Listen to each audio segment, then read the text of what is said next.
Natin yung gulay. Ito na siguro. Yung carrots kung ito. Matigas pa ang carrots. Hindi na ko pa ito pinakuluan eh. Ganun pa rin. Guys.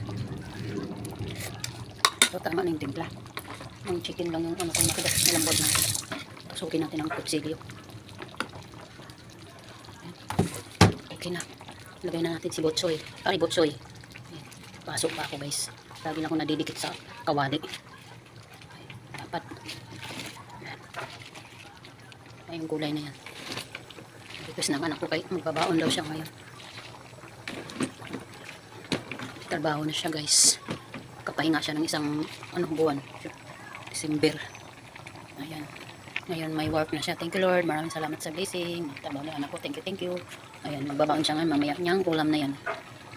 Chicken botsoy. Ayan yung botsoy na pitsay naman yan sa atin. Iba naman yung pitsay Tagalog. Yan, botsoy yan sa ano daw yan tawag sa inchik botsoy. Ayan guys.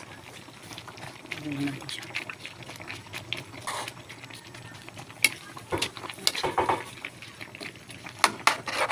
Chicken botsoy. Botsoy yan. Ayan.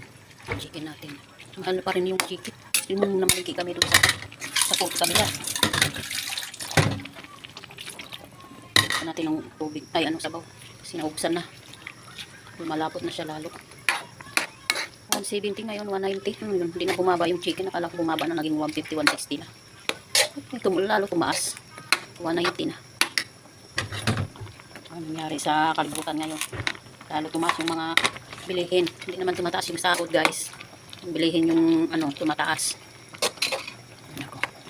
Sweeper kami rito sa sa Las Piñas City. Sweeper. Tumataas ang mga bilihin. Yung sahod hindi pa tumataas. Ang tao hindi tumataas. Yung mga bilihin tumataas.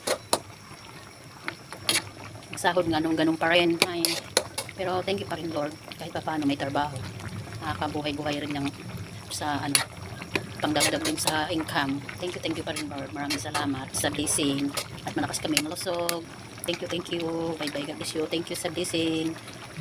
Thank you Lord. Ayan guys, bye bye. Naingat pa tayong lahat. Ito yung chicken botsoy natin guys.